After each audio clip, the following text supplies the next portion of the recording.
Terence Crawford, amazing effort against Canelo, who also had an amazing effort. Terence Crawford unanimously won that championship. So how, in fact, is it 2.5 months later that he's no longer the champion of the World Boxing Confederation? Because he didn't pay a fee? It's only in this sport of boxing where you see nonsense like this. WWE President Nick Khan isn't sugarcoating a thing. He's making it crystal clear where he stands in boxing's biggest new war, calling out the WBC for stripping Terence Crawford and blasting the entire decision as absolute nonsense. In his eyes, taking a belt from an undefeated champion over a fee isn't a rule. It's a scam. And this isn't just a dispute anymore. It's starting to look like the opening shots of a corporate takeover. Nick Khan is backing Crawford, pushing to expose exactly what's going on behind the curtain. And he's doing it with the full force of someone who's seen how real sports organizations are supposed to operate. Terence Crawford is no longer undisputed, and the reason why is everything that's wrong with boxing. The WBC has stripped Terence Crawford of his belt. Was he defeated? No, never. Did he test positive for steroids? Of course not. What he did do was refuse to pay them $300,000 for basically existing. Sanctioning bodies are the people who own all the belts. WBC, WBO, WBA, IBF. They're famously corrupt, make rules that make no sense, create mandatories, have rules that apply more to some fighters and less to others, and they deserve no money. But they take a percentage of every fight they sanction for one of their belts. And Terence Crawford actually was willing to pay a fee, just not the fee they were demanding. And I think if I'm an organization that does basically nothing, and somebody out there is literally risking their lives, and all I do is give them a belt, and they are willing to give me any money at all for my troubles, I should shut up, be happy, and take the money and smile. But no, they had to strip him of his belt, and now they're gonna give it to somebody who absolutely definitely doesn't deserve it. Just like they kinda just stripped Usyk of his belt. This is why we don't have undisputed fighters enough, and this is a huge problem with boxing, and this is why all the sanctioning bodies have to go. I'm not saying TKO and the whole Zuffa Boxing Saudi League thing is the answer, but we need an answer because there's a problem, and Terence Crawford stood up to them. Good for him. Boxing is the only major sport on the planet where you can win the championship game and still lose the title because of paperwork and fees. And the WBC's decision to strip Crawford is the perfect example of how absurd this alphabet soup era has become. Crawford moved up to 168 pounds, beat Saul Canelo Alvarez clean, and held the belt in his hands.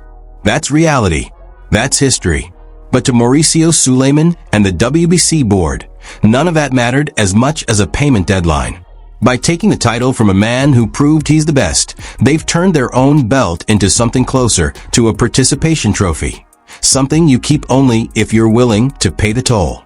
It exposes an ugly truth the sport has tried to hide for decades. These sanctioning bodies aren't guardians of boxing. They're mini corporations selling leather straps to whoever signs the check. Crawford didn't get old. He didn't get exposed. He didn't fail a drug test. He just refused to open his wallet. And in the WBC's world, that's the one crime no fighter is allowed to commit. He petitioned to fight a final elimination bout in super welterweight against Madrimov and remained champion in welter. The WBC supported him.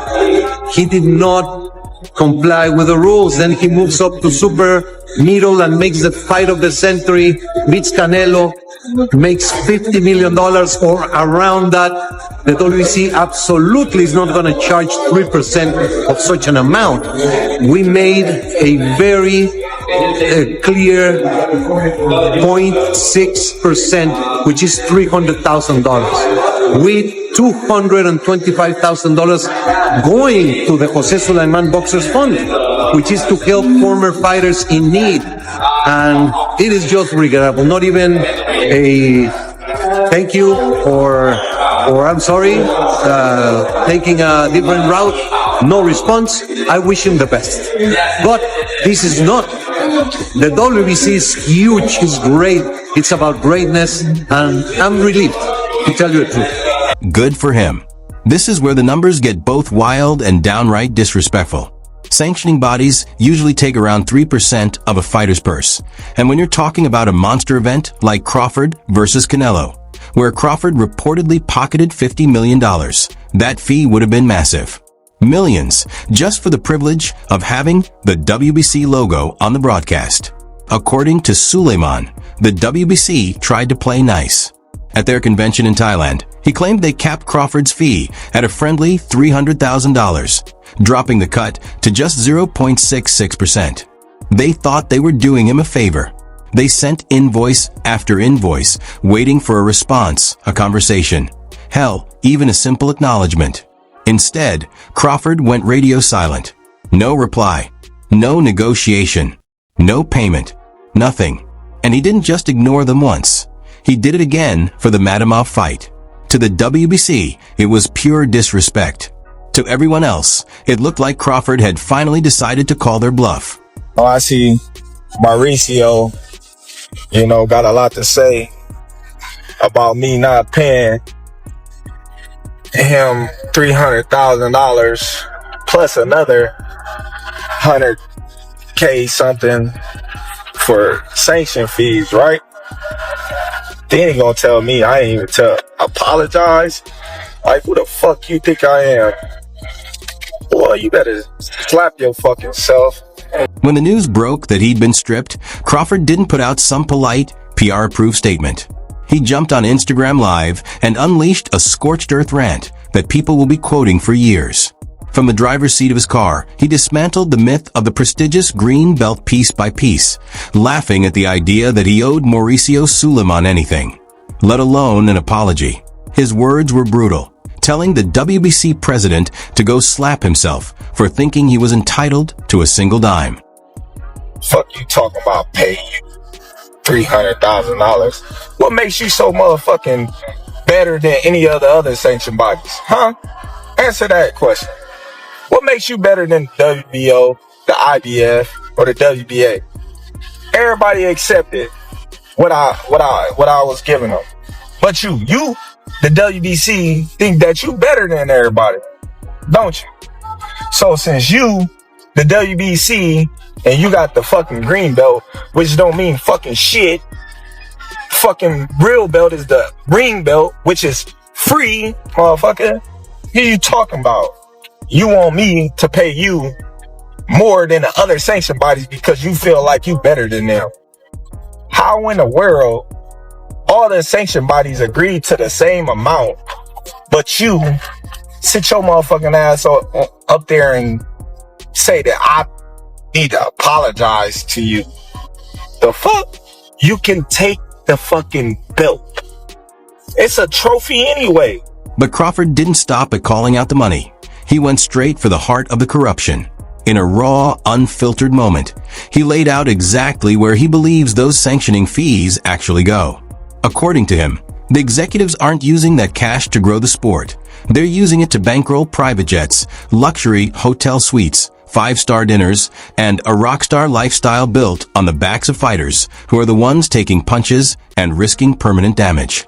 He highlighted the absurdity of men in suits living like royalty, while the athletes bleed for every dollar. To Crawford, the belt is nothing more than a decorative trophy, and he made it crystal clear that he, not the plastic and gold strap, is the real attraction.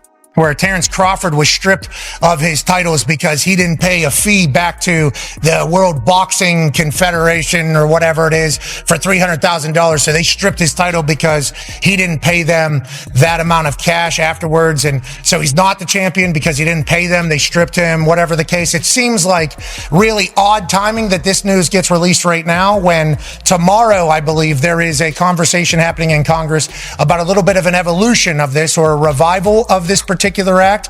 And I know Zuffa is a massive piece of this, but you're not the only ones. There's a lot of boxers that are backing this. There's a lot of people in the boxing business that are backing it. There are retractors, obviously. Can you tell me about what you guys are trying to do and why people would not want you to do it that are in the boxing world? Of course. So first of all, on the Terence Crawford side, you watched that fight on Netflix on September 13th. Terence Crawford, amazing effort against Canelo, who also had an amazing effort. Terence Crawford unanimously won that championship. So how, in fact, is it 2.5 months later that he's no longer the champion of the World Boxing Confederation? Because he didn't pay a fee That would be akin to the Los Angeles Dodgers, whether you're a Dodger fan or not, having won a grueling 7-game World Series in one of the greatest Game 7s of all time. It would be like if Major League Baseball came to them and said, well, you didn't pay us a fee, so you're no longer the World Series champion. It's only in this sport of boxing where you see nonsense like this. This puts the WBC in a brutal position because Crawford isn't swinging alone. He's backed by serious corporate firepower. Nick Khan, the president of WWE and a major figure inside TKO, the parent company of both WWE and UFC, jumped directly into the fight on the Pat McAfee show. And when Nick Khan talks, the entire sports entertainment world pays attention. He didn't sugarcoat a thing. He called the situation flat-out nonsense. Then he dropped an analogy that demolished the WBC's logic in a way every casual fan could understand. He told viewers to imagine the Los Angeles Dodgers surviving a brutal 7-game World Series, winning the championship, celebrating the biggest moment of their careers, only for Major League Baseball to show up a week later saying, sorry, you didn't pay the admin fee, so you're not champions anymore. It's absurd because it is absurd. Khan made it clear. Boxing is the only sport on earth where incompetence like this is not only allowed, it's normalized. It's free! It's free! How you love that?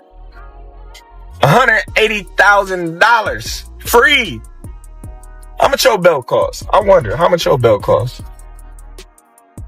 Huh? I don't see no receipts on your belt. It's crazy. Y'all be having so much taxes on these belts. You got some nerves. It's crazy that you can sit up there and have all these belts. You know, you got the WBC silver, the WBA intern, the whatever belt y'all got, and you taxing these fighters every time they fight, and you claim that you for these fighters. You're not for these fighters. You probably worse than the promoters. But hey, I wish you the best. By publicly siding with Crawford, Nick Khan sent a message louder than any press release. The power players in sports are done tolerating boxing's outdated, broken system. To them, the alphabet bodies aren't guardians of the sport. They're relics slowing it down, ripe for disruption. And the real damage here isn't to Crawford's resume. It's to the WBC's reputation. A championship belt only has value if fans genuinely believe the man wearing it is the best in the world. But when the consensus pound-for-pound king looks into the camera and tells millions that your belt is worthless, people don't just hear it, they adopt it. Crawford made it brutally simple. He said the only belt that truly matters is the Ring magazine title. Why? Because the Ring belt can't be bought.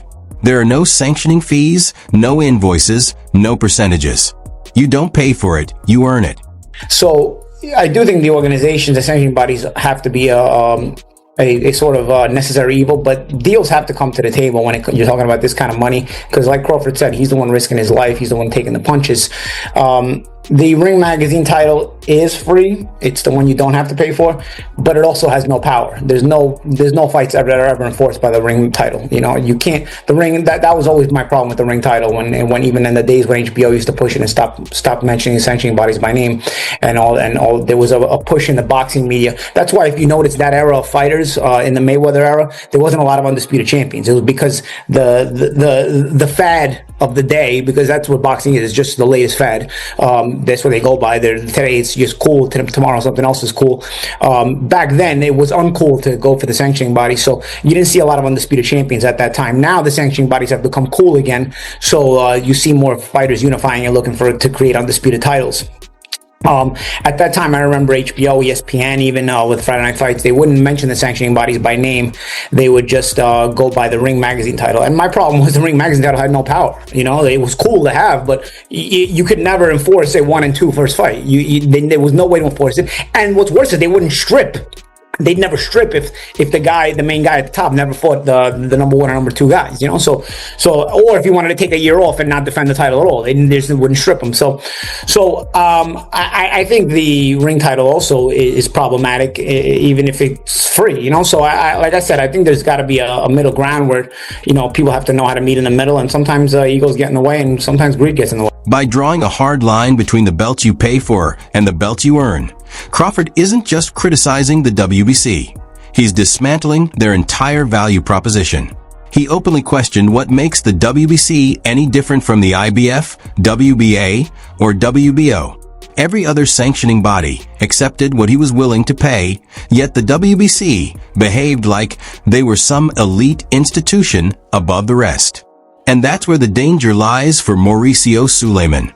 Crawford is planting a powerful idea in fighters' minds. You don't need to hand over a percentage of your purse to be a star. You don't need to fund a sanctioning body's lifestyle to be recognized as the best. If that idea spreads, the WBC's entire revenue model crumbles. Crawford is proving that a headline with his name on it is worth more than any combination of alphabet letters printed on a belt.